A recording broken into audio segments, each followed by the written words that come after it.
This is Monica Perez, and we are starting a new book today. I'm dipping back into my favorite OG, original conspiracy researcher, Jim Keith. He's got a few books left that I haven't read, but because we're getting to Halloween, this is going to take us through October. Saucers of the Illuminati by Jim Keith. And also because there's a big UFO reveal in November. I don't really follow the UFO stuff, and this is not going to make you follow it more. Although I don't know if he gives room for UFOs really existing because he doesn't want to alienate his audience. Although this was in the 90s, I doubt that he was caring about that. But anyway, it's great. I've read it, and but it's been a couple of years. So let us have a conversation about this. Was written in first published in 1999. And the foreword is by Ken Thomas. Ken Thomas co-authored The Octopus, which was the very first book that we discussed. And so they knew each other well. Stella wants saucers of the Illuminati mugs. And Clint wants a mug, a mug with my picture on it. But yes, it would be very funny if we had mugs and saucers of the Illuminati.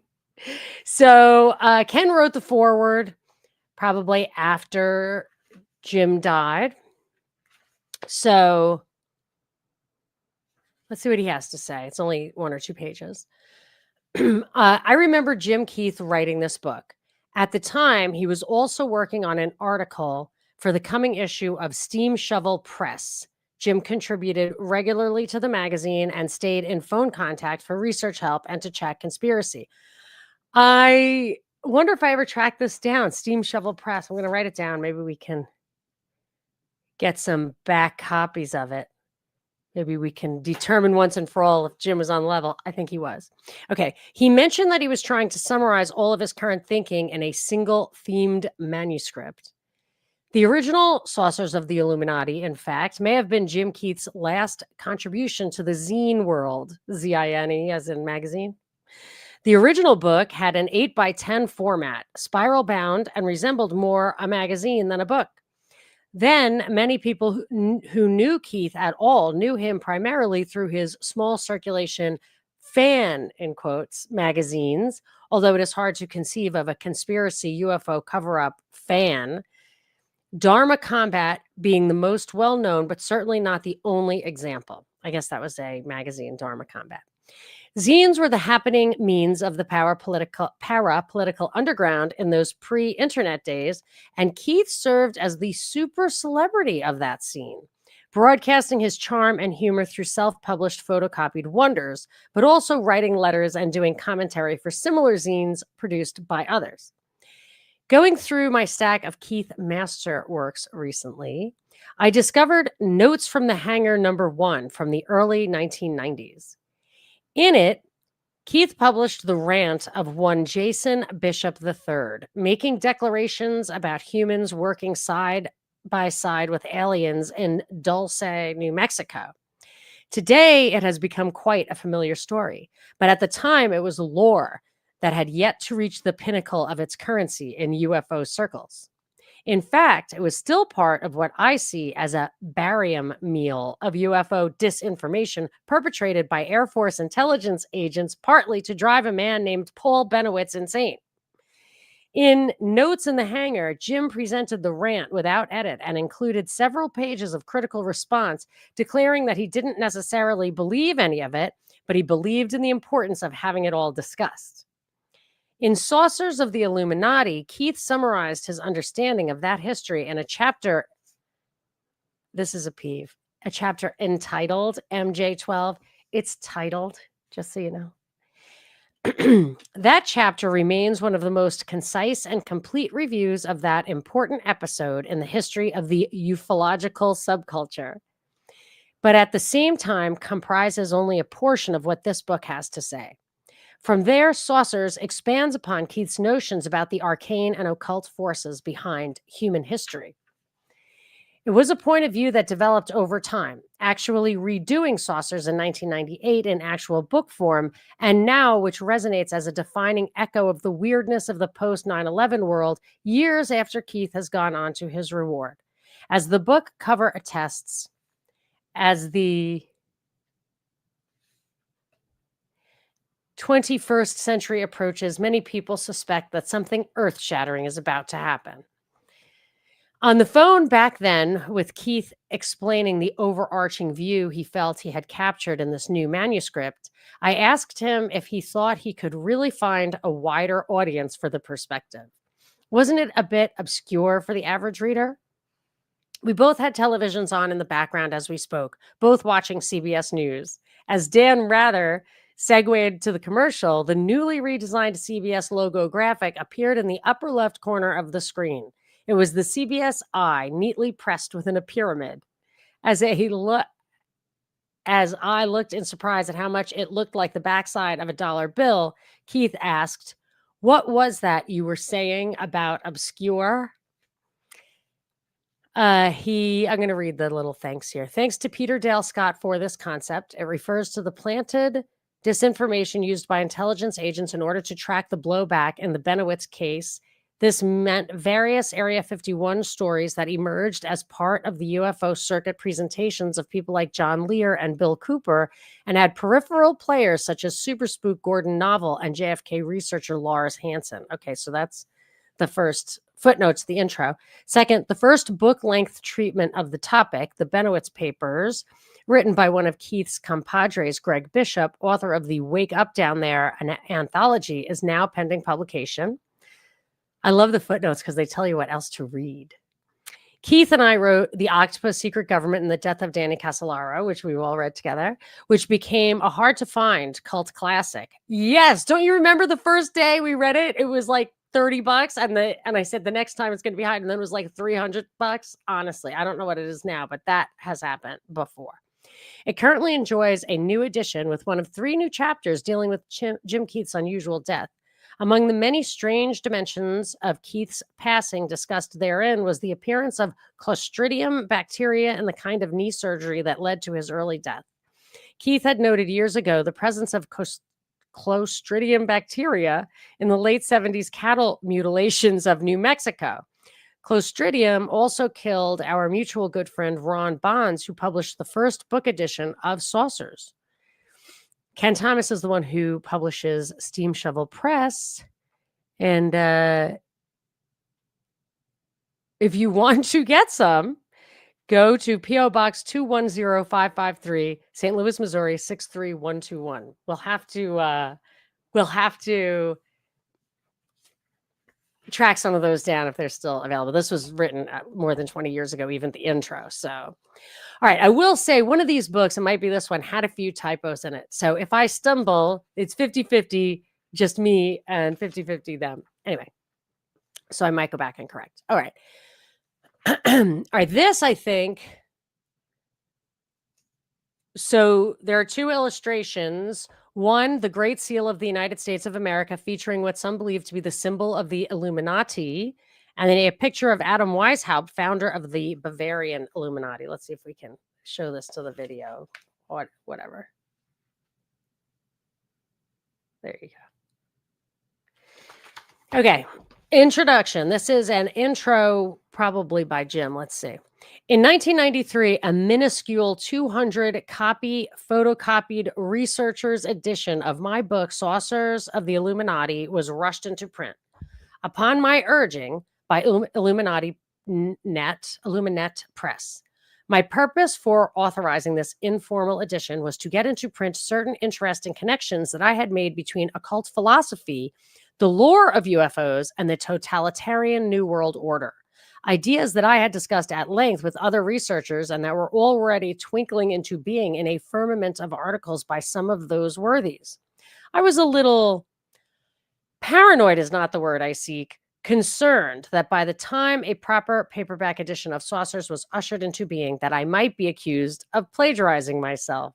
Isn't that what Newton did when, who was it who scooped him on calculus? Or was it, I think that was it. As it turned out, my worry was largely unfounded, and little of what I wrote about in 1993 has been grappled with, understood, or even mentioned in the conspiracy or UFO press, much less by the New York Times. I take this to be positive proof that I was on the right track. This is a man ahead of his time.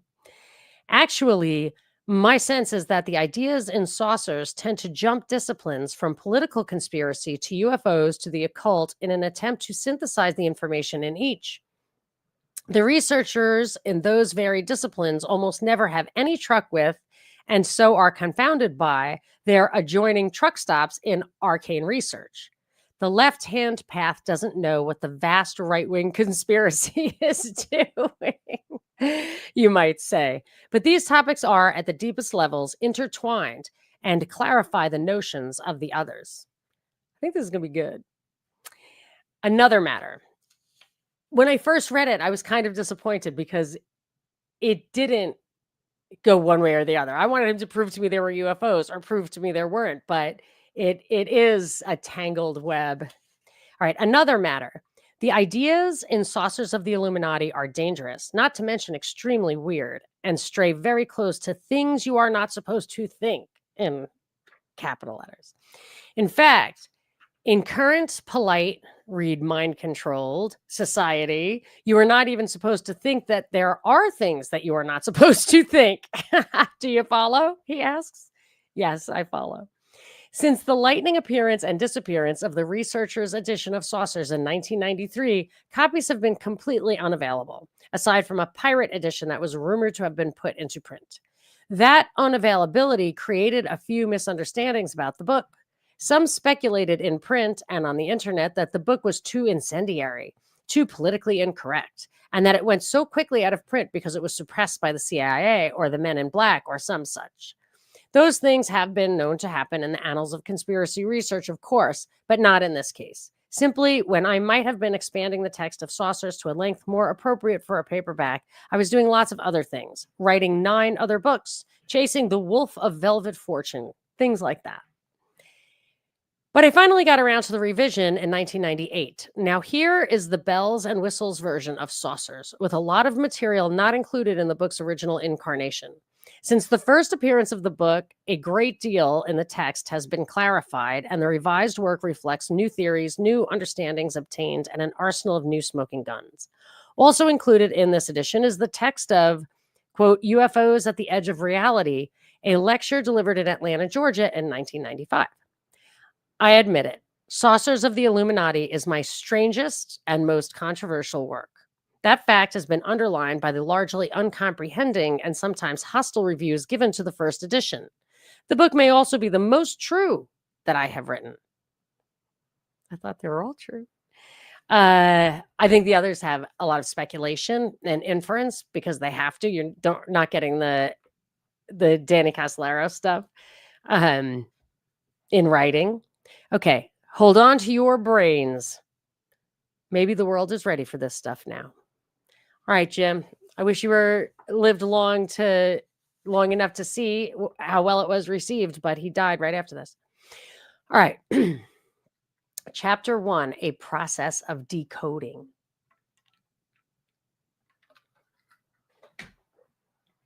Regardless of our experience or research, we seem no closer to finding an answer to the puzzle of the UFOs. These strange craft and their equally strange occupants behave in a manner that seems to contradict physics and logic, appearing and disappearing seemingly at will, dropping curious objects and artifacts, including potatoes and pancakes, mutilating cattle, abducting people, and leaving cryptic messages embedded in the brains of their awe-stricken contactees. These activities, these odd messages, seem only to compound our confusion as to whom these interlopers on our cosmic turf are and what their motives might be. By the way, the X-Files, I think, started in 1990 and very much track a lot of the stuff, if I recall correctly, that I got out of this book. So It's not impossible to comprehend. He didn't mention the X-Files, though. I'm surprised. Okay. Well, many saucer contactees or the variegated cults that have arisen around them characterize the visitors they have confronted as angelic, quote, space brothers or advanced elder beings intent on warning humanity away from nuclear proliferation or other humanly fostered evils. Other indications as to the motives of these strangelings in silver ski suits are not so positive. Many individuals claim to have been abducted against their will by aliens in UFOs, and they have reported every kind of bizarre and grisly experience, ranging from mystical enlightenment to the transmission of apocalyptic messages that they must deliver to mankind. Even the implantation of tiny electronic brain devices, apparently used for mind control or monitoring, perhaps in the same fashion that earthly ranchers now monitor cattle with under the skin electronic implants. Something very strange indeed is going on. I recall from the last book, what was the one that the mind control book, he was really prescient on what the internet would bring, what the next, the beginning of the 21st century would bring. So, I expect him to be ahead of his time on this too. Analyzing the conflicting signals that we have received about the nature of these visitors, it is almost as if we are purposely being misled and befuddled by these mysterious agents, purposely being deceived about the motives behind these visitations, and perhaps even directed in some mysterious transformative operation of which we are not aware. My own interest in the matter of UFOs is rather personal. Although I have been intensely interested in UFOs and the paranormal since my childhood in the early 1950s, it was not until 1972 in the Los Angeles, California suburb of Upland that I experienced my own first contact. Maybe. I came gradually awake in the middle of the night to find an archetypal gray alien staring in my face from a distance of about 1 foot. I leaped out of bed and raced into the living room. When I returned to my bedroom, the visitor was nowhere to be found. I really didn't know what to think about what had happened. Was the experience an hallucination at the edge between dreaming and wakefulness? That is called, I know because I used to get them, they're freaky because you think you're in your room and something's happening. There's one, it's called a hypnagogic hallucination, and the other is a hypnopompic hallucination. So I think hypnagogic is when you're awake falling asleep. That's a hypnagogic hallucination. But the other one, when you're asleep and waking up, hypnopompic hallucination, they are faux freaky and very, very real. Okay. Was it an actual encounter with an alien presence? Was it a cross-dimensional experience that defied the boundaries of dream and reality? I have never been prone to this sort of nightmare and have not experienced anything comparable in the intervening 25 years. But there was nothing solid to grasp onto about the event, and so I shunted it into the category of maybe. I more or less forgot about the incident until I read Whitley Strieber's best-selling book, Communion, many years later. That was a bestseller.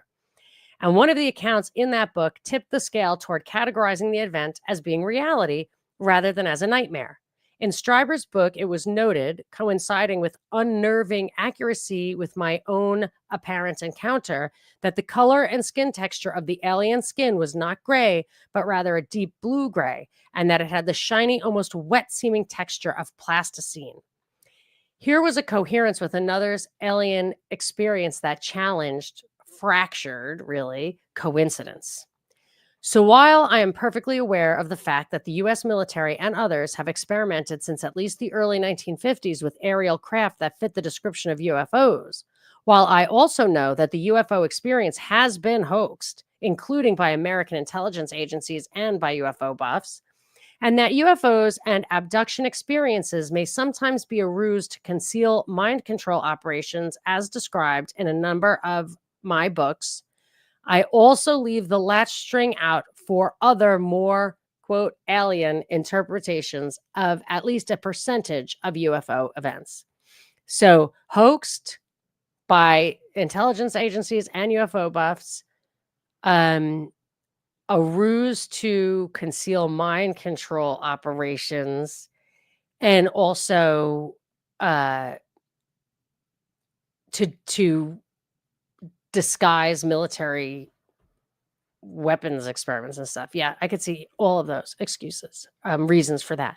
One intriguing possibility is that the incident in Upland was one of beamed electronic mind control of the sort I have described in a number of my books. The house where the incident took place was a large hippie/radical commune where any number of anti-establishment pipe dreams were hatched. The strange motley of activists in technicolored dreamcoats that came and went from the place at all hours no doubt drew the attention of those who monitor such things. Watch Das Netz, DASNETZ on YouTube. And so it occurred to me, was I zapped electronically with the image of an alien? Was it just a byproduct of the chromatic chromosome so prevalent at the time? I will probably never know. What I do know is that there are depths to the UFO enigma that are not plumbed by most researchers in the field, Horatio. I don't think I pulled off that Shakespeare reference well. There are depths to the UFO enigma that are not plumbed by most researchers in the field, Horatio. Still bad. John Keel, for one, is a pioneering researcher who has been able to peer beyond the simplistic, quote, space beings from another galaxy device that is the primary stock and trade of UFO journalism. Of these strange visitors, Keel has said, many flying saucers seem to be nothing more than a disguise for some hidden phenomenon. They are like Trojan horses descending into our forests and farm fields, promising salvation and offering us the splendor of some great super civilization in the sky.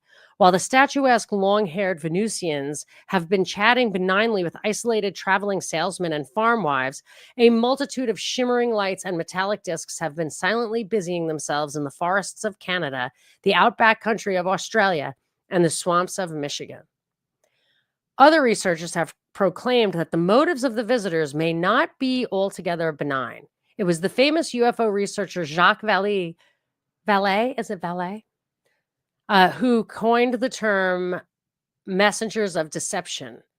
And he has speculated of the UFOs, they are physical objects, the product of a technology, but they are also something else, the tools of a major cultural change. I think UFOs are perpetrating a deception by presenting their so-called occupants as being messengers from outer space. And I suspect there are groups of people on Earth exploiting this deception. Speaking of the experiences of abductees and messengers of deception, Vallée surmises it is more likely that they have taken a non-physical trip controlled and guided by a system that acts on human consciousness. The Soviets use the term psychotronic to designate such devices, rather than one that is purely physical. The symbols it uses are engineered to have certain effects. Vallée also reports, I believe there is a very real UFO problem. I've also come to believe that it is being manipulated for political ends, and the data suggests that the manipulators may be human beings with a plan for social control. I concur, Keith says. This is a lot like the X-Files. I also wanted to say... Yes, so interdimensional travel or beings. It reminds me, I know people say like the Nephilim in the Bible and stuff, but of actual like angels and stuff that is in Catholic doctrine, which I really could not believe that. Like, not that long ago, I was like, oh wait, really? Are you seriously saying that? But yeah. So it's not a preposterous concept. Half the world probably believes if you put it in a religious context. The evidence that I present in this book suggests that our vision has been purposely obscured by what we have been led to believe about the UFO experience, and it is probably not directly being done by insectoid extraterrestrials. Aside from the genuine activity of hoaxers and disinformation agents, at least some of them factually connected to government, there seem to be certain elements of the UFO message that appear to be purposely designed to deceive. It appears that it was intended that we should be deluded from the very beginning, and it also appears that there is a definite method to the UFO madness. To my mind, the most sensible yet least voiced explanation is that some UFO encounters are being staged for an ultimate and ulterior purpose. Is it within the realm of possibility that there is a group working behind the scenes to convince us that we are being invaded by space aliens? I think we all know the answer to that. In order to understand at least a portion of UFO sightings and their purpose, we need to work on decoding what amounts to their curious language. A language pieced together from the strange events and messages of hundreds and thousands of encounters, composed of word and symbol and deed apparently bearing meanings beyond the obvious. We must peer below the surface, the apparency, and furthermore, we must view these strange craft and their occupants in a different manner, in a manner that is perhaps not so different than the open eyes, quote, that secret societies attribute to their metaphysical initiates. We must peer below the surface, the apparency, and furthermore must view these strange craft and their occupants in a different manner, in a manner that is perhaps not so different from the open eyes that secret societies attribute to their metaphysical initiates. Like the all-seeing eye, the Illuminati stuff. Is that it?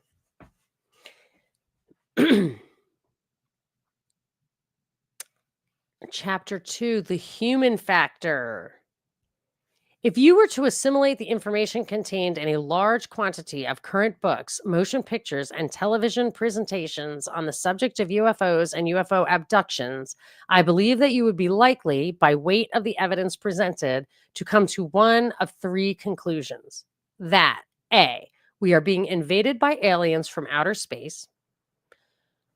B, that a high percentage of the human race is crazy and suffering from hallucinations of little green men or worse. Or you would take an agnostic approach, undecided on one of the first two possibilities. So we're either being invaded by aliens or a lot of people are crazy. I will not discount either of the first two possibilities as being the ultimate explanation of what is going on. However, I consider it highly unlikely that you would even suspect, based upon information that is generally available, what I consider to be the most likely origin of this phenomenon. My investigations have shown me that UFO sightings, or at least a significant percentage of them, in all probability, are the product of an entirely different praxis or control process than either alien invasion or hallucination, and that the parties responsible for the phenomenon have, as far as I can determine, never been named as such.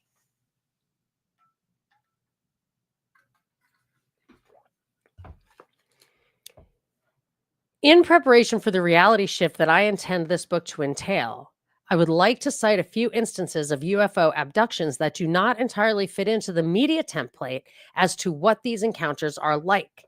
In this fashion, I hope to shatter the generalized and predictable nature of what are usually put forth as, quote, characteristic UFO encounters. This will perhaps open the door for new interpretations.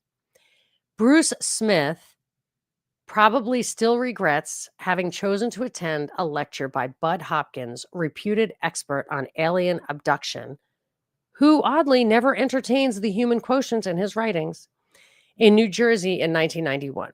The lecture profoundly affected Mr. Smith, as abduction accounts have affected many others, to the point where he packed up his belongings into his trailer home and headed west.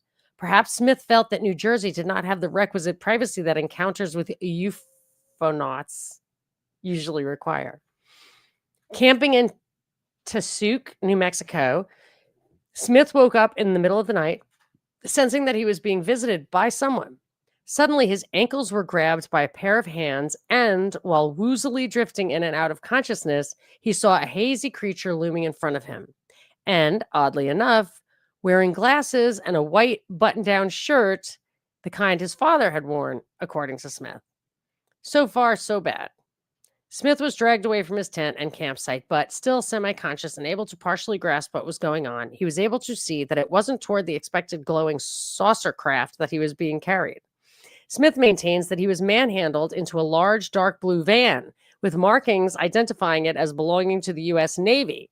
After traveling for an hour in the back of the van over winding New Mexico roads, Smith maintains that the van stopped and he was levitated out the back door and was then carried into a huge building that he believes was a portion of the Los Alamos nuclear laboratory. Once inside the building, Smith was placed on an examination table while a big-headed, quote, alien examined him and gouged at his eyes with a scalpel. Smith went unconscious again and woke up back at the campsite that he had been abducted from. These terrifying experiences were uncovered several months later while Smith was under hypnotherapy. Smith concluded from the memories that welled forth under hypnotism that he had been abducted many times in the past, but this seems to have been the only time that it happened in collusion with the U.S. Navy. One is tempted with this account to believe the stories that we hear of government alien collaboration and abduction and hideous medical experiments, the sort of stories that John Lear and Bill Cooper used to make hay with on late night talk radio, and which still have some currency with the more excitable end of the UFO hobbyist community. But that is not the only possible explanation for the events that Smith says he endured. The dark blue van is the obvious sticking point in this abductee's tale. Why, pray tell, would space aliens be driving around in vans in order to abduct people? Mysterious vans of this sort are also reported to have been prevalent during a UFO flap in Montana, with Smithsonian Institute emblazoned on the side. Researchers contacting the Institute found that they didn't know anything about the vehicles. Unless there's a Smithsonian in Montana, do you think they drove to Montana? Maybe it's a long time ago. In John Keel's The Mothman Prophecies, one of my son's favorites, one of my sons, I am going to admit the special son, is very well versed in cryptids. As a matter of fact, he may be a special guest on an episode or two of Monica's Movies with Scott and Bobby. So stay tuned for that. We're cooking something up for Halloween. I'll let you know. Anyway, so he knows all about the Mothman prophecies. He describes a similar modus operandi taking place in rural Virginia at the height of the UFO flap of 1973. People up in the back hills had been seeing mysterious unmarked panel trucks, which sometimes parked for hours in remote spots. There seemed to be several of these trucks in the area, and the rumor was that they belonged to the Air Force. Men in neat coveralls were seen monkeying with telephone and power lines, but no one questioned them. It is perhaps a gauge of the quality of much UFO research that it is considered a serious possibility that these vans, sometimes reported in conjunction with abductions and cattle mutilations, or alternately the black helicopters that often show up around cattle mutilations, are disguised, shape-morphing extraterrestrial craft. Strange. But if aliens are involved in all of this, and I have grave doubts that they are, instead of vans, wouldn't the more commonly described Star Trek-like teleporter beams as depicted in Fire from the Sky be more their speed, much more convenient, and less liable to be discovered? More to the point, when driving vans, would little gray aliens be able to see above the steering wheel? You don't know that they have those beams. However, how do they get down? So they got to get down somewhere. So maybe they're landing someplace and driving their little vans out the back like a cargo plane. Or maybe it's a cargo plane. Perhaps the answer is that the beings driving these vehicles aren't alien at all, or at least not quite so alien as we have been led to think. There is no shortage of available accounts of human beings being unaccountably connected to UFOs in the annals of this research, and, quote, close encounters of the humankind often take place without any accompanying extraterrestrial appearing characters being involved in the incidents at all. Statistics compiled by James M. McCampbell in the book Ufology show, surprisingly, that over 1/3 of, quote, close encounters of the third kind that are reported involve contact with UFO occupants who are apparently human. John Keel is the source of another anecdote. One family of 7 people swore that they had seen a circular object land near a wooded area on Long Island. They stopped their car to watch and were astonished when they saw 2 figures, normal human-sized beings, exit through a door in the object as a large black car crossed the field and stopped nearby. The 2 beings got into the car and it drove off. The object took off quickly and disappeared into the night sky. Another UFO encounter involved 2 highly credible women, Betty Cash and Vicki Landrum, and Landrum's young grandson, Colby. The trio were motoring near Dayton, Texas in 1980 when they noticed an unusual moving light in the sky above them. They pulled the car over to the side of the road, and the light approached, hovering at approximately 135 feet in altitude and only a few hundred feet away, until it was so close that it was blinding in intensity. By that time, the witnesses were able to perceive that they were viewing some kind of huge aerial craft. Betty Cash, the driver, got out of the car in order to better view what they could now see was a huge diamond-shaped craft. Flames shot out of the base of the UFO and a roaring sound engulfed them. That sounds like combustible fuel, which I doubt is used for space travel. If Werner von Braun was right, it is not. Betty Cash returned to the car where she found the door handle hot to the touch. The strange aircraft slowly moved away. Then the observers saw the approach of 23 large twin-rotor helicopters, apparently Army Chinooks, that looked as if they were escorting the UFO at a distance of about 3/4 of a mile. After returning home, all three of the witnesses of the strange craft had come down with what was apparently radiation poisoning. Betty Cash, the woman who had exited the car for a better look, suffered the worst case with headache, loss of hair, eyes swollen shut, and sores on her skin, causing her to be hospitalized for 6 weeks. Since the incident, Cash has also contracted cancer that she attributes to the incident. The other two witnesses suffered lesser degrees of eye inflammation and radiation burns. Wow. When contacted by Cash and Landrum, the Army responded in typical cover-up fashion. Despite the reports of other witnesses that Army helicopters had been in the area at the time of the UFO sighting, they issued a denial of having taken part in the maneuvers. An independent UFO investigator found a blackened area on the road in the vicinity where the witnesses had observed the UFO and the choppers.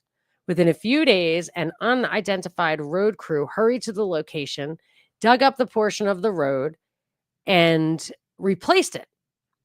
What these and similar accounts seem to say is that UFOs and encounters of the third kind are not always an entirely alien affair, that tabloid television may not have all the answers, and that humans may be involved to some unknown extent in many of these incidents.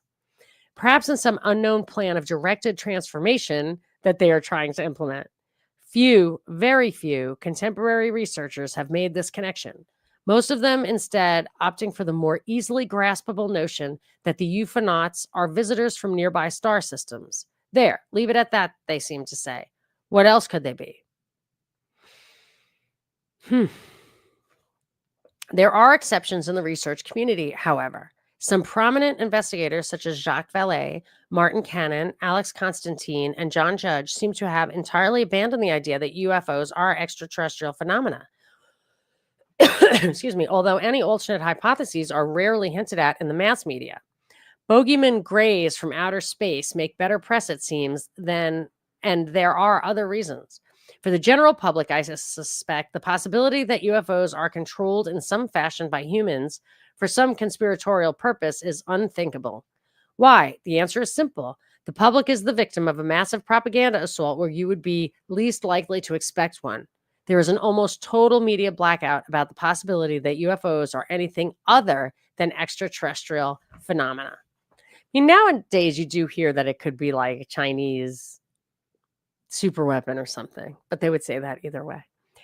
When humans are mentioned in relation to UFOs, it is always in the context of some eldritch and vast science fictional conspiracy that includes government alien collaboration and secret treaties, underground bases, and macabre scenarios of human alien vat clonings.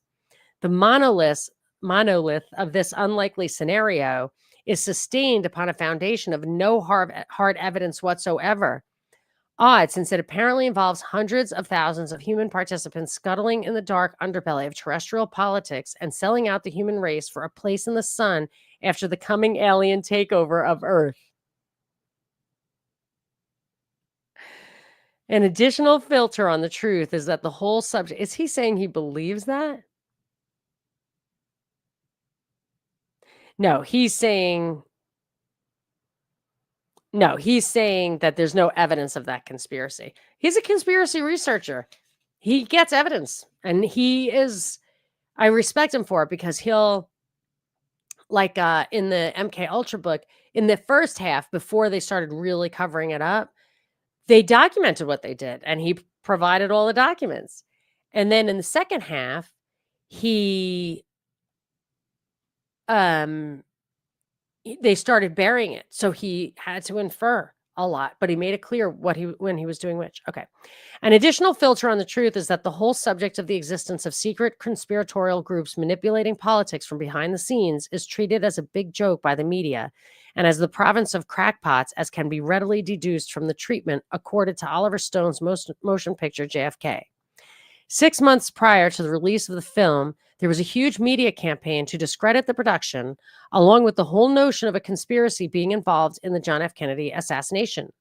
Certainly, there is abundant evidence showing that it is almost impossible that Lee Harvey Oswald was the sole individual responsible for the murder of Kennedy, and that the large number of inconsistencies in the government story suggests that a conspiracy is at least possible. But that evidence, so it seems, is irrelevant. There are no political conspiracies, and that's that, chump.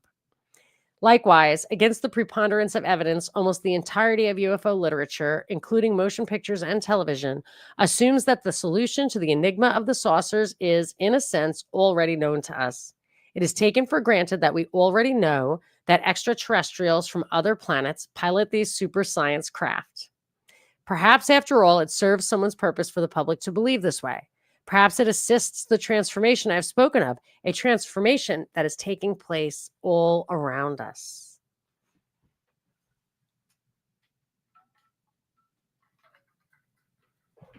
I don't want my ice clanking into the mic. I hear that sometimes. I'm like, come on, dude. Well, we're about to go to chapter 3, the mind manipulators. But I want to tell Jack, he's asking about Monica's movies. So Scott, from the History Homo Sapiens podcast, and Bobby, who you may know from the Monica Perez show, behind the scenes, we do a premium listener movie review once a month. And those guys are teaching me so much because they have each had their own movie review podcasts. So they let me pick the movies mostly. And so like I picked Minority Report, which I love, Casablanca, Casino, Valley Girl. What else did we do? Altered States. We did a lot. And the tagline is because great movies are very often good movies. So for Halloween, we're doing Invasion of the Body Snatchers. Anyway, you can get it on Substack. Jack, I wouldn't be surprised if you were a founding member on Substack. But if you're not, email me at monicaperezshow@gmail.com and I'll tell you how to do that. And I think I have, if I don't have it, I'll start it, a 3-month free trial right now on, it might have expired, but 3-month free trial on Substack. And yeah, it's super fun. Okay. And mostly the best part is that you get it all commercial free and bonus episodes mostly every week. Okay. Chapter 3, the mind manipulators. To understand the motives that might prompt humans to organize such a massive deception, a mass mind twisting of this scope, I believe that we should look outside the literature of UFOs, consulting the history of other recent and verifiable mass manipulations and deceptions. This guy wrote it before 9/11. Gosh, and COVID. Jeez, and the Boston Marathon bombing. I mean, I'm telling you, this guy is ahead of the game. If we are attempting to unravel the secret of the most perplexing mystery of this century, we should acknowledge that certain segments of mankind, in order to accomplish their power-hungry plans, have often been happy to pull a veil over the eyes of, if not put out the eyes of, their fellows who inhabit this earth. Since the middle of this century, so he's saying the 50s, and very probably before that, the intelligence agencies of the United States, as well as other countries, have been involved in covert programs intended to modify beliefs and behavior to control the minds of the population of the world. The rubric, quote, national security, is employed by these manipulators as a catch-all shield to veil the illegal and definitely immoral activities of intelligence agencies involved in a welter of Orwellian mind-bending programs such as Artichoke, MK Ultra, and MK Delta. Although intelligence agency brainwashing is only very rarely spoken of in the mass media, this does not reflect on its prevalence or on the magnitude of its ambitions, which have involved thousands of programs and billions of dollars of funding into research on mind alteration and the control of often unwitting victims. Many volumes, although few published by major publishing houses, have been filled with horrendous accounts of brainwashing, electroshock, psychosurgery, drug experimentation, and the experimental injection of hostile bacteria and viruses, all performed by, quote, our employees, the U.S. military and intelligence agencies. Walter Bauert, in the classic expose Operation Mind Control, characterizes the purpose of intelligence agencies as being, this is a quote, to take human beings, both citizens of the United States and citizens of friendly and unfriendly nations, and transform them into unthinking, subconsciously programmed zombies, motivated without their knowledge and against their wills to perform in a variety of ways in which they would not otherwise willingly perform. This is accomplished through the use of various techniques called by various names, including brainwashing, thought reform, behavior modification, hypnosis, and conditioned reflex therapy. A survey of some of the Gothic monuments in the landscape of mind control research include the advent of television in the late 1940s has provided a potent mind drug administered to the vast majority of the population. I'm surprised he didn't start with radio. I mean, I think radio was I think in England it might have been funded by the War Department. And here CBS too had some kind of background like that, but it's all propaganda, mostly war propaganda in the beginning. Providing a substitution for actual human life in the modulating and hypnotic electronic flicker of the television tube. Studies have been conducted showing that television actually induces a trance state that, with years of watching, becomes permanent. Television is, without a doubt, the most potent societal soporific in the mind control arsenal. Susan Bryce, writing in Nexus, aptly describes what takes place during television watching. This is a quote. There is so much information coming at viewers over a short time that they sit lethargically staring blankly at the screen. This is precisely what you are supposed to do. In this lethargic mode, when people are almost snoozing, more is taken in subconsciously by the mind. Have you ever wondered why people fall asleep in front of the TV? Viewers become passive recipients on the treadmill of mindless consumerism, routed endlessly from one shopping center to another, buying, buying, buying. Mass-programmed shoppers becoming absorbed in the pursuit of media, popularized roles or fashions in the vain hope of becoming loved, respected, rich, socially popular, or sexually desirable. Sheep who venerate compulsive neurotic behavior as normal, desirable human contact. I have a few things to say about this. One, it was so much better than kids having their faces in laptops and watching their own shows, like where you don't have to agree as a family, because it gets like, they can get off on a tangent and they're led on that tangent, by the way. And then it got to the point where instead of doing that, they do like TikTok. So they have absolutely no attention span. And at least when you're watching TV with your family, you guys are actually talking to each other. You're not all drooling. That's what we like to put on shows, that we can talk, a cooking show or whatever. I watch a lot of TV. I've always watched a ton of TV. I mean, I don't need it anymore, but like when I used to work, I would come in even at 2 a.m. and I'd just flip on a Law and Order to just do that, like fucking drool. And oops, sorry. Maybe I can have Bobby bleep that. So, and my husband, when he comes home, if he's working late or whatever, we'll watch a show. And it's a nice way to unwind. But here's the thing. I'm not saying it's not total mind control, complete bullshit.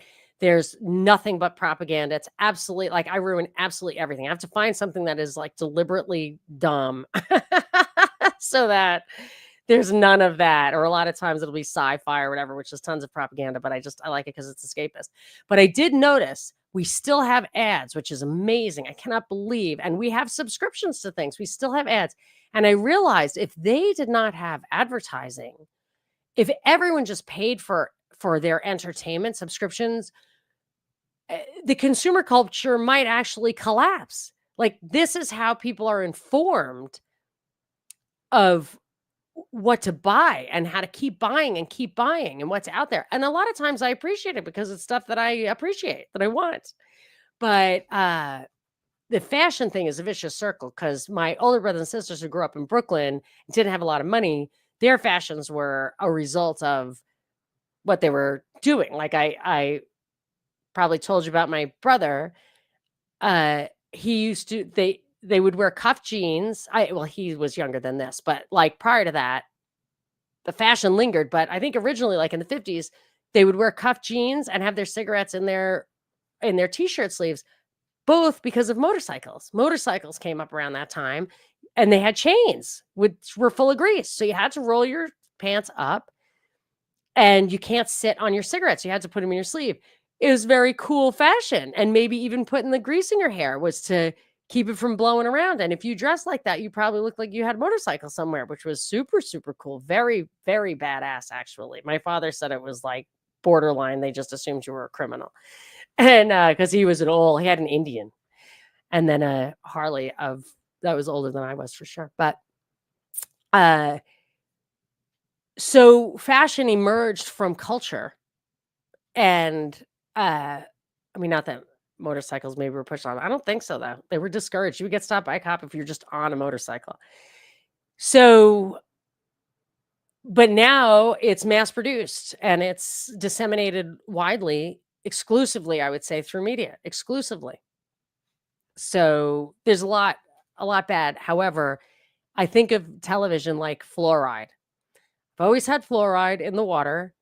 I don't drink. I drink pure filtered water now, but I'm just saying, like, I grew up with fluoride in the water, and I'm still capable of thought. I'm not saying I didn't lose IQ points, or that some people are more sensitive to it, or that fluoride is good in your water, or whatever.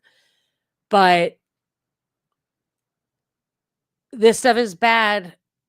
It doesn't.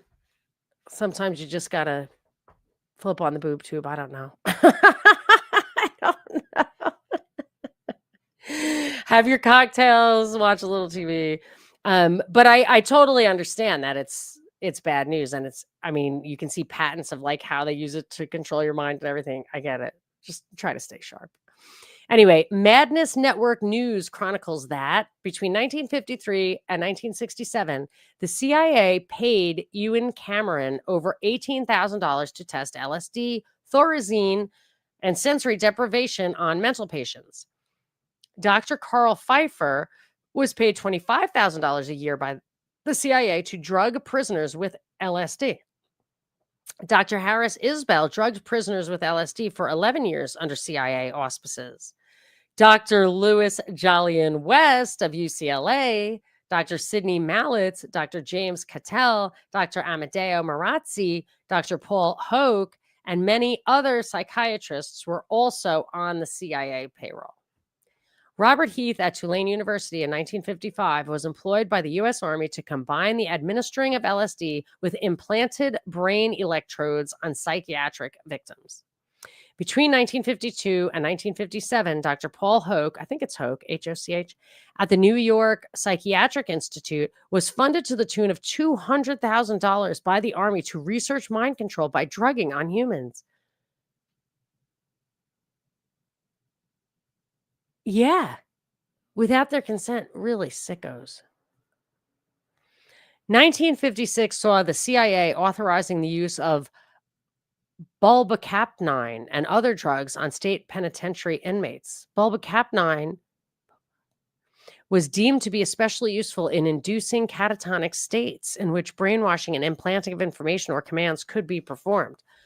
I'm not going to defend getting super high all the time and watching TV. In 1961, Dr. W. Fry and Dr. R. Myers conducted experimentation involving the use of focused ultrasonics to create brain lesions. While in 1963, Dr. Peter Lindstrom at the University of Pittsburgh, was that Ingrid Bergman's first husband? We just did Casablanca, and I deep dived into. I think that's Her first husband, because her daughter was Pia Lindstrom, who was an anchor woman in New York on TV. Wow. Wow. I'm just getting it. Like she was, like Casablanca was pure propaganda. Ah, okay. So, wow, that's funny. That's really interesting. That Ingrid Bergman, who starred in probably the most successful propaganda film of all time, her husband was, let's see if it says who. Can somebody look and see if Peter Lindstrom is the first husband of Ingrid Bergman? Used sonic beams and the focused destruction of brain tissue, a technique said to have been evolved to replace prefrontal lobotomies. One prime notable in mind control is Dr. Jose Delgado, who beginning in the 1950s and funded by naval intelligence and the Air Force, among other things, crafted the first radio-controlled brain implants, what he termed stimocievers. Yes, we've heard about this. I'm going to have to look this up. I can't stand it. I must know. I must know if Dr. Peter Lindstrom of Pittsburgh,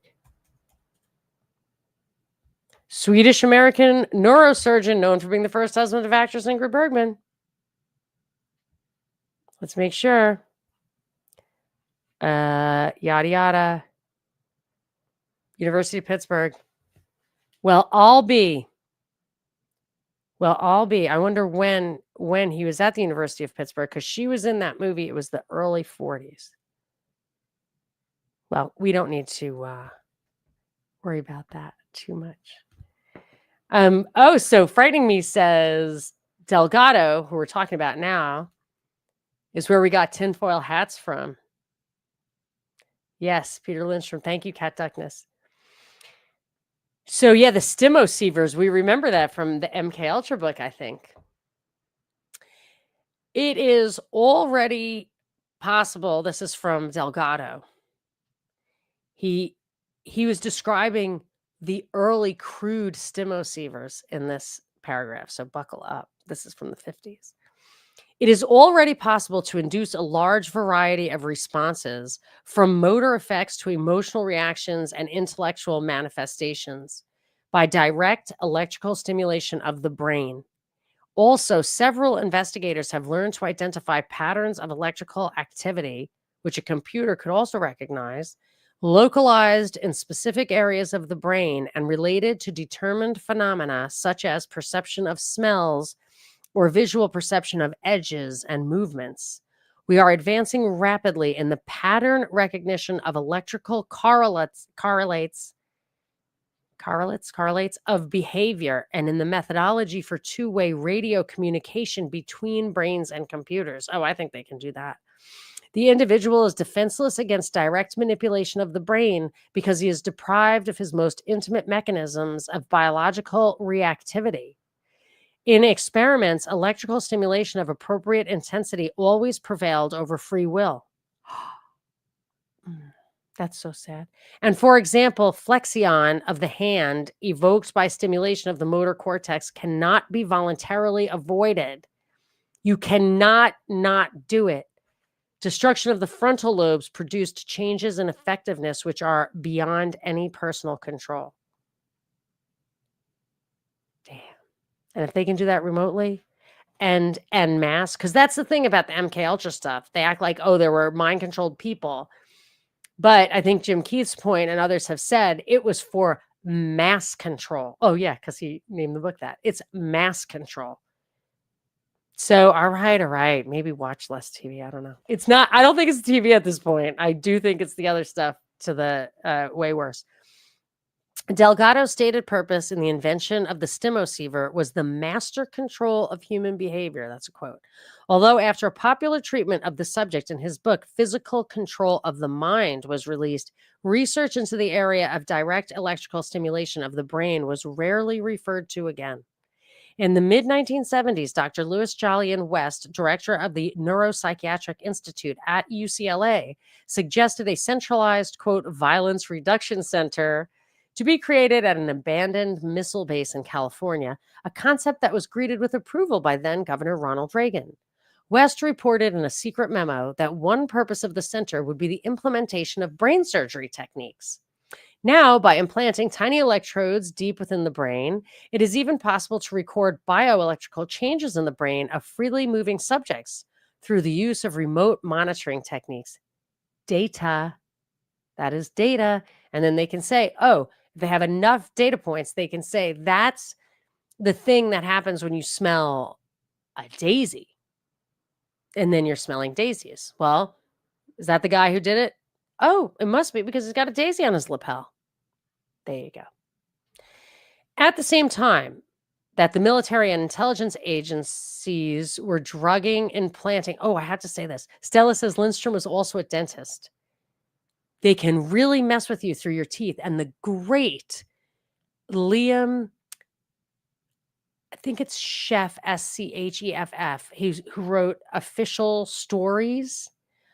Such a great book. He was absolutely skewered on the cover of the New York Times Magazine for telling the truth about what they were doing to AIDS babies in Harlem. Really terrible. Then his wife died of cancer, broke his heart, and then he got some crazy, awful dental problem that was so painful that he killed himself. That's the official story. The official story. But yeah, dental stuff can be dangerous. Like they can really do stuff with that. So I think that's probably why Stella mentioned it. Yes, are your fillings controlling you? I don't know, but I've seen many a movie where they rip their own teeth out. So they might be controlling me, but that's not happening. Okay. At the same time that the military and intelligence agencies were drugging, implanting, and sewing up the brains of their experimental subjects, the nation at large was being stupefied by massive drugging promoted by the so-called medical profession and the media as the answer to their cares. Peter Schrag in Mind Control records that by 1975, American physicians were writing 240 million pharmacy prescriptions annually for psychotropic medication for people who were not hospitalized. 1975! That's more than one for every man, woman, and child in the country. Probably a lot more at that point. He goes on to say roughly one for every man, woman, and child in the country. I can write this stuff. Anyway, enough pills all told to sustain a $1.5 billion industry and to keep every American fully medicated for a month. That was 50 years ago. Since that time, the prevalence of pharmaceutical drugging in this country has only increased. During the 1960s, a shift seems to have taken place in emphasis in mind control projects. The U.S. military commissioned a number of experimental projects delving into the use of electromagnetic frequencies for controlling and altering behavior of subjects. Between 1965 and 1970, Project Pandora researched the effects of low-intensity microwaves on the health and psychology of humans. This was at the same time that the American embassy in Moscow was being irradiated by microwaves by the Russians, causing numerous harmful physiological effects in the employees there. Can we just talk for a second? Frightening me. Are you still here? Havana syndrome? Is that the thing that was kind of recent? And they said it was like Americans in Cuba. I figured that what was happening was that the American embassy was trying to shoot that stuff onto the Cubans and it was making them sick. But I'm always like, I don't know if I lack retention or what, but I've read this book before. I'm like, what? Are you kidding me? But when you're shocked, you forget. So that's why, like, you forget the punchlines of jokes. When you have, like, what? You forget. So, okay, so I'm wondering if the Havana syndrome thing, I think they go and recycle, like they do remakes. So they take an old idea that's carved into the pathways of our lore and they recreate the same thing. And you're like, wow, yeah, I've heard of that happening. It's like, psyops upon psyops. in the jasmine of our mind. What's the thing of it's that song, maybe it's from the Thomas Crown Affair. I forget, but this was at the same time the American embassy in Moscow was being irradiated by microwaves by the Russians, causing numerous harmful physiological effects in the employees there between 65 and 70. Now I'm questioning this. Is that what they were doing? Or were we doing it to them? Like, I don't know, man. But I don't think it's possible for Jim Keith to have been as far down the rabbit hole 30 years ago as we can be today, because it's like Ted Kaczynski. Like, he would talk about 9/11. It's like, dude, I know they only let you read the USA Today, but I don't think he was conspiranoid. I think he just thought science was reckless for the most part, seemed to me. Anyway, we're about finished, so I will stop digressing. Studying Soviet literature on microwaves for the CIA, Milton Surratt determined they believe that the electromagnetic field induced by the microwave environment affects the cell membrane, and this results in an increase of excitability or an increase in the level of excitation of nerve cells. Is this why we have microwaves in our homes now? Yikes. With repeated or continued exposure, the increased excitability leads to a state of exhaustion of the cells of the cerebral cortex. Eldon Bird of the Naval Surface Weapons Office of Non-Lethal Weapons, the Office of Non-Lethal Weapons, engaged in research into anti-personnel electronics, described the effects of electromagnetic radiation on the offspring of animals. He spoke of, quote, a drastic degradation of intelligence later in life. Couldn't learn, maybe that's what Alzheimer's is about. Couldn't learn easy tasks, indicating a very definite and irreversible damage to the central nervous system of the fetus. Bird also described experiments in which, quote, at a certain frequency and power intensity, they could make the animal purr, lay down, and roll over. Even more startling brain control possibilities were researched. A 1976 DIA, Defense Intelligence Agency, report suggests that, quote, sounds and possibly even words, which appear to be originating intercranially, can be induced by signal modulations at very low power densities. So, Inception. That movie, Inception. Anna Keel, in Full Disclosure magazine, discusses one such experiment. Dr. Sharp, a Pandora Project researcher at Walter Reed Army Institute of Research, some of whose work was so secret that he couldn't tell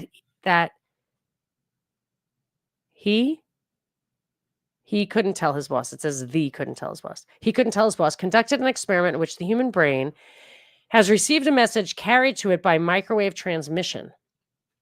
Sharp was able to record spoken words that were modulated on a microwave carrier frequency by an audiogram, an analog of the words' sound vibrations, and carried into his head in a chamber where he sat. Dr. James Lynn of Wayne State University, in his book Microwave Auditory Effects and Applications, discussed the Sharp experiment and remarked that the capability of communicating directly with humans by pulsed microwaves is obviously not limited to the field of therapeutic medicine. Then what is it? Also non-lethal weapons? Anna Keel writes, what is frightening is that words transmitted via low-density microwaves or radio frequencies or by other covert methods might be used to create influence. For instance, according to a 1984 U.S. House of Representatives report, a large number of stores throughout the country use high-frequency transmitted words above the range of human hearing to discourage shoplifting. Stealing is reported to be reduced by as much as 80% in some cases. Surely the CIA and military haven't overlooked such useful technology. Keel also remarks, another indication that the government entertained notions of behavior control through use of fields and sound is a 1974 research proposal by J.F. Shapitz. To test his theory, his plan was to record EEG correlates induced by various drugs and then to modulate these biological frequencies on a microwave carrier. Could the same behavioral states be produced by imposing these brainwave frequencies on human subjects? His plan went further and included inducing hypnotic states and using words modulated on a microwave carrier frequency to attempt to covertly condition subjects to perform various acts. Did shooting microwaves into their brains not cause them brain damage? I mean, I guess they don't care, but I would consider that unconstitutional. And I'm sure that would bother them. The plan, as released through the Freedom of Information Act, seems less part of a careful recipe for influence than 80s and other DoD scientists' work, and may have been released to mislead by lending an information beam science fiction-like quality to the work. Okay, so 80, ADEY, I guess they were doing other work that they never told anybody about. That's like straight out of a report from Iron Mountain. In an upcoming chapter, we will examine the possible use of an information beam employed in a highly science fictional manner.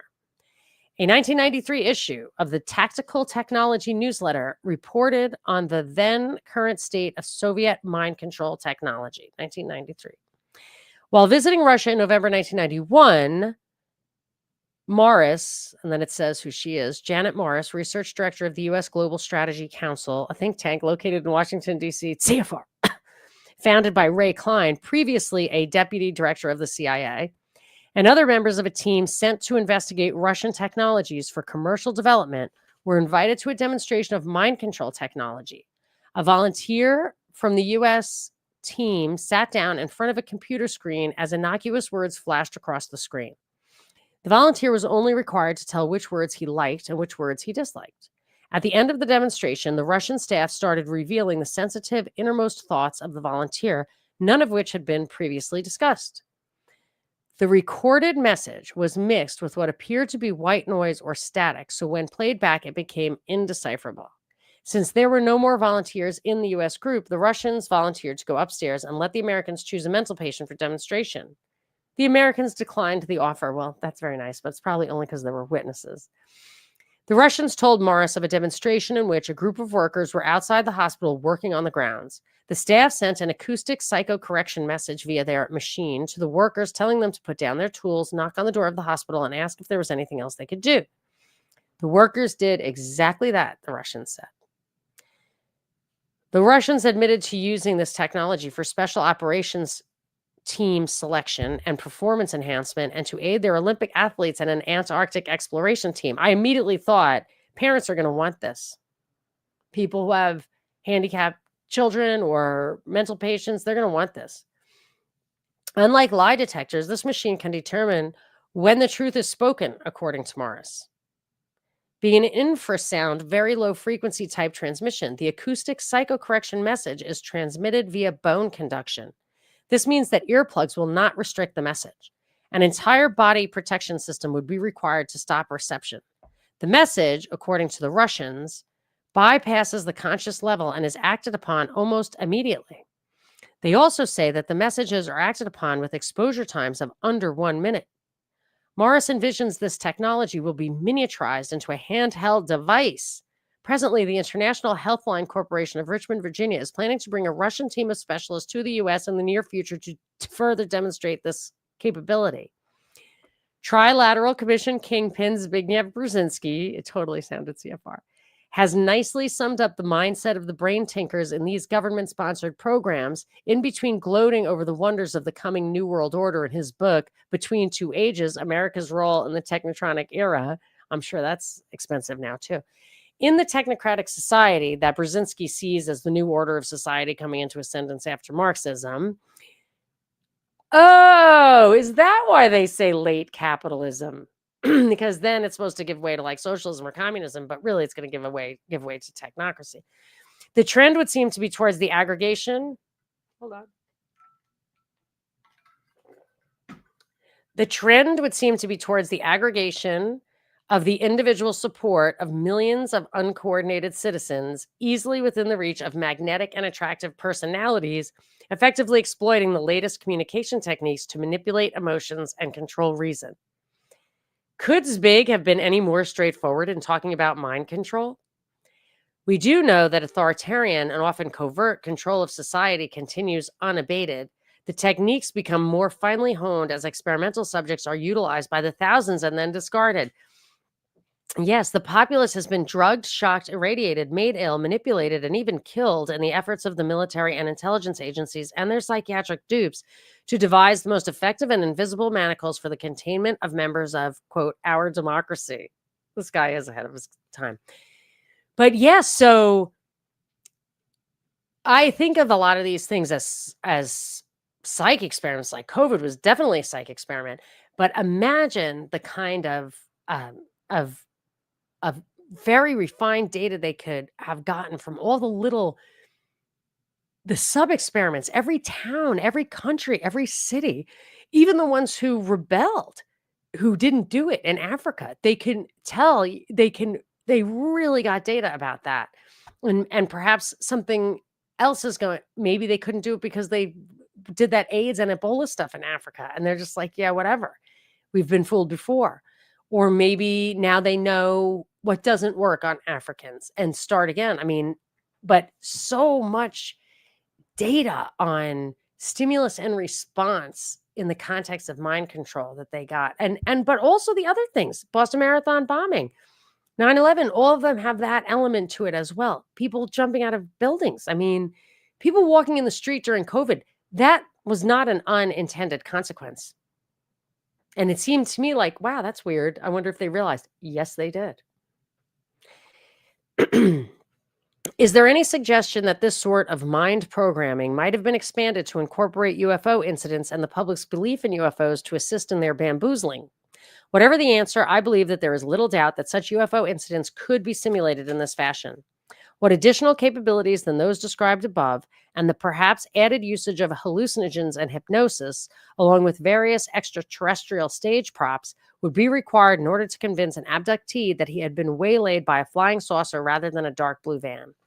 I'm not suggesting that this is the entirety of the answer to the UFO riddle, but might not mind control experimentation of this sort, conducted with UFO space trappings, comprise a statistically significant part, and might not hoaxing, unusual natural phenomena, and the tendency for many UFO buffs to be extremely gullible account for most of the rest? Ufologist Otto Binder has said, at any rate, it would seem that the expanding series of saucer sightings in waves from 1964 to date is all building up to a crescendo, as if the saucer men are conditioning Earth people in seeing saucers and gradually forcing even the most recalcitrant scientists and government authorities to realize the sightings are not figments of imagination, but real. It is funny how human capability of doing this, from actual flying stuff around like that to mind control, coincides exactly with how UFOs are all of a sudden visiting people. I mean, why? Maybe there are. Maybe the cave paintings in Lascaux have flying saucers in them. I have seen people say, look, it's obviously a flying saucer. I don't know. Kind of like dinosaurs. It just popped up out of nowhere. I don't know. Anyway, the recent huge triangular UFO seen by thousands of residents over Arizona is exactly the sort of sighting that cannot be ignored. But why would extraterrestrials have to be or be interested in conditioning humans to believe in their existence? Chapter 4 is infiltration. I think I might have to do a little check on his early work and writings on UFOs. It would surprise me. It wouldn't surprise me if the X-Files ripped this guy off. It would surprise me if he ripped them off. So anyway, I think this is going to be a good one. Am I right? All right, guys. So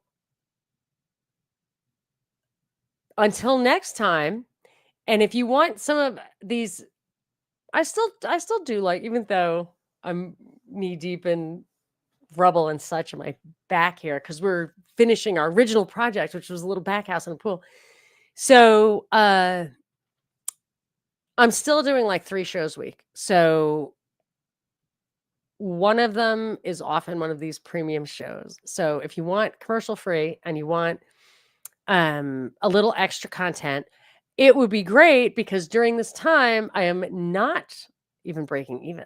So I'm going to stay the course, because I will come back and start putting out more, but I would appreciate that. And if not, another way that helps me a lot is if you give me ratings on iTunes, because if it goes up in the search, I get more listeners that, and they listen to the commercials, which is what pays for most of it. So anyway, hate to give ads and plugs, but once I went in the red, I was like, now would be the time, people. Anyway, thank you. So, although a lot of people sent me donations and contributions after the fire, so I would not be. I'm probably still not in the red for because of that. So, many thanks to all of you, and I will see you soon next week for more of Saucers of the Illuminati by Jim Keith. Thank you very much for coming.